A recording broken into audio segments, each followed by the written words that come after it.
Hi friends, welcome back. In this video I'm going to discuss about Serene Life portable air conditioner error messages. This is the portable air conditioner, this is the cool air outlet, and this is the air inlet, and this is the control panel where the user can set the required temperature. It is having a display for displaying the temperature and also the error messages.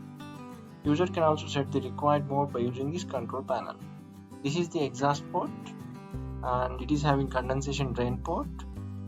This portable air conditioner is having an internal vessel that is used for storing the condensed water. Whenever that vessel is full, this portable air conditioner will give an error message. Then the user has to drain the vessel using this condensation drain port and then reuse the air conditioner. This is the control panel and this is the remote controller. This is power button, swing control button. This is speed control button of the fan. Required speeds high, mid and low can be selected by using the speed selection button. This is up and down buttons used for select the required temperature, and whenever both these buttons are pressed simultaneously, the temperature display unit will change, and the required mode can be selected by using this mode selection button: cool mode, fan mode and dehumidification mode, and this is the timer button. In cool mode, the user can select temperatures from 16 degrees Celsius to 30 degrees Celsius. In fan mode, only the fan can be selected with the different speeds. And in dehumidification mode, the temperature is automatically controlled. And whenever the temperature is greater than 17 degrees Celsius, compressor is on.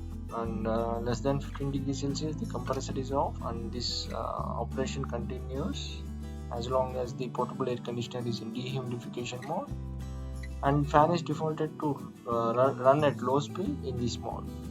And these are the error codes. Whenever the portable air conditioner displays FL error code, means its internal vessel is full, then the user has to drain that and reuse the portable air conditioner. Even error code will be displayed whenever there is an issue with the coils, that is evaporator coil temperature sensor or its connector. E2 error code will be displayed whenever there is an issue with the indoor temperature sensor or its connector. E4 error code is displayed whenever the portable air conditioner is in anti-freezing protection. Anti-freezing protection is a feature in this portable air conditioner. Whenever the temperature of the coil is too low, the whole AC is off, and whenever the temperature exceeds 8 degrees Celsius, the protection is automatically released and the air conditioner works in previous state. Thank you for watching my video.